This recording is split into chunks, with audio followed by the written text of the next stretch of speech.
ada orang yang bernazar, ya, nanti setelah dikabulkan apa yang dinazarkan malah dia tidak menunaikannya.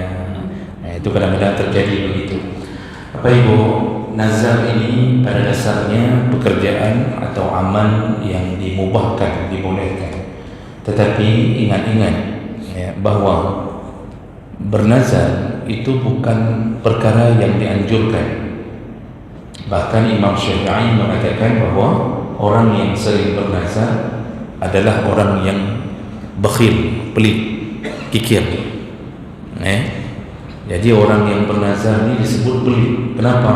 Dia kalau tidak diberi oleh Allah, dia tidak mau memberi oleh Allah. Jadi kalau bahasa kita apa? Dia minta sesuatu, menyononjo, baru belum puasa, menyononjo belum kalau kau berikan aku begini, maka aku akan berikan begini. Itu kadang-kadang menunjukkan bahwa dia ini sebenarnya baru beramal besar kalau diberi sesuatu oleh Allah. Jadi negosiasinya dengan Allah gitu.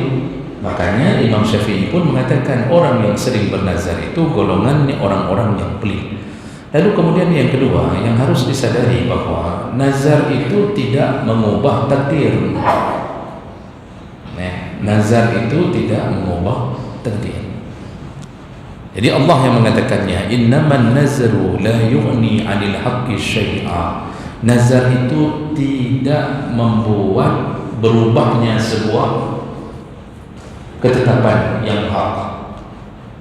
Kita bernazar minta anak perempuan setelah kita punya 7 anak laki-laki, dan alhamdulillah yang ke-8-nya perempuan. Hakikatnya itu bukan karena nazar kita, tetapi ketetapan Allah memang anak kita diberikan perempuan yang ke-8.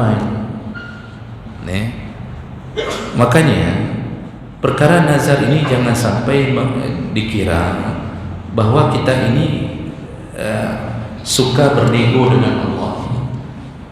Kalau Allah tak beri, kita tak beri kepada Allah. Ini pekerjaan yang sebenarnya tidak dianjurkan ini.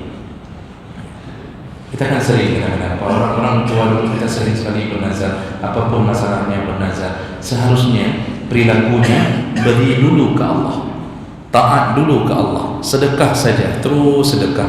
Nanti jadikan amal saleh itu sebagai tawassul untuk meminta kepada Allah. Jadi taat saja dulu, karena Allah kan sudah janji, wa may yattaqillah yaj'al lahu makhraja. Barang siapa yang bertakwa kepada Allah, maka Allah akan membuat semua urusannya ada jalan keluar. Jadi takwa dulu, baru jalan keluar. Jadi takwa saja, taat saja. Nanti disebut lagi orang yang bertawakal maka diberikan rezeki yang tidak terduga-duga. Ini taat, tawakal.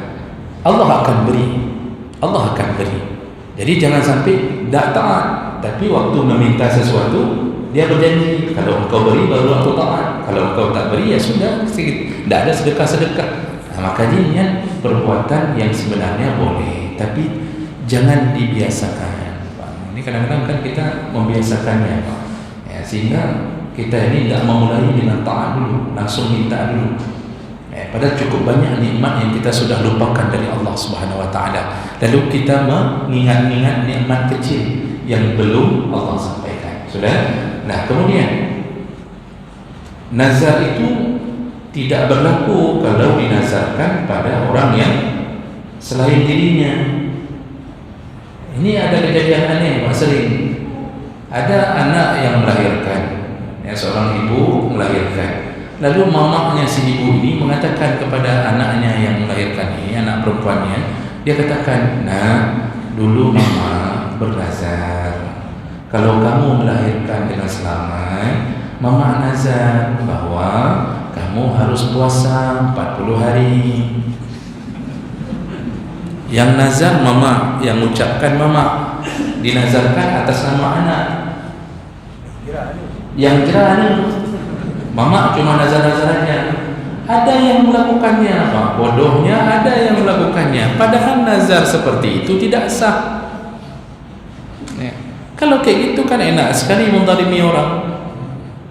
Bisa saja kita zalimi tetangga kita mengatakan, saya bernazar kalau kamu sudah lulus B3K, maka kamu harus sedekah ke kami.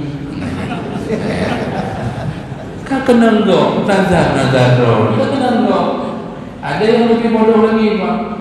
Datang ke dukun, kata dukun, ini masalahnya, ini sakit ini tidak sembuh-sembuh. Itu ada KO yang belum dilepas.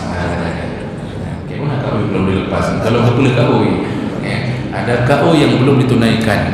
Didengarnya bahasa dukun nih. Padahal dukun itu memang bodoh.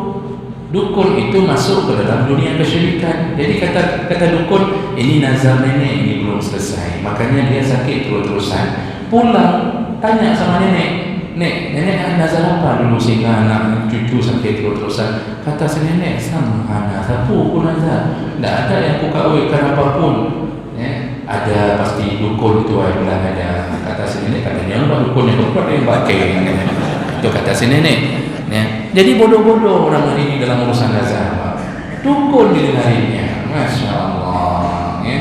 Nah, jadi kalau begitu, itu yang perlu dipahami tentang nazar. Nah, kemudian kalau seandainya sudah bernazar, ya sudah nazar, kalau sudah diucapkan sudah menjadi janji. Setelah Allah beri, kalau itu sudah dinazarkan, kalau sudah dinazarkan Allah beri, wajib tunaikan nazarnya selama nazar itu tidak melanggar syariat. Jadi yang disuruh isi nazar, kalaupun bernazar, disuruh isinya yang bermanfaat. Jadi jangan buat nazar yang tidak bermanfaat. Kalau aku diberikan anak, aku akan keliling Gunung Bromo 7 kali. Kupu tak keliling Gunung Go. Ada yang bernazar, kalau aku dapat ini, maka aku akan minum air dari 7 kulah masjid. Kan banyak. Di mana-mana kulah masjid sama kerannya, airnya juga itu. Ngapain bernazar yang tidak penting? Jadi bagaimana ceritanya kalau sudah bernazar yang bodoh-bodoh begitu, materinya bodoh-bodoh, bahkan ada yang melanggar syariat. Karena nazar itu tidak boleh isinya melanggar syariat. Kalau aku lewat atau lulus ini, maka aku akan keliling Usmawi dalam keadaan telanjang. Nazar melanggar syariat. Dan jadi nazar seperti itu tidak sah. Nah, tapi kalau nazar yang tidak memungkinkan kita lakukan, kita bernazarnya salat di Masjidil Haram, rupanya dibeli seperti yang kita nazarkan. Kita tidak ada uang untuk umrah, tidak ada uang untuk Masjidil Haram, tidak ada uang, maka di saat itu disuruh ganti dengan kafarah sumpah.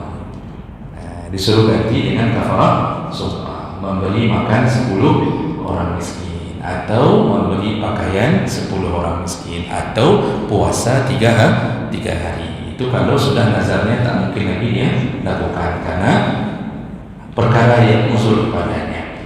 Yang menyebabkan dosa habis nazar itu terlaksana, dia mengkhianati nazarnya. Dia tidak bayar apapun, dia tidak lakukan. Itu sama hukumnya seperti orang melanggar sumpah. Yang syariat. Nah, itu yang tadi Bapak tanyakan, itu manusia itu tidak beradab dan dia telah mendapatkan dosa. Dia dapatkan dosa. Nah, jadi ini nanti apakah ada azab? Ya tentu, tapi tidak di dunia. Jadi jangan juga percaya sama dukun seakan-akan langsung di dunia Allah azab. Tidak.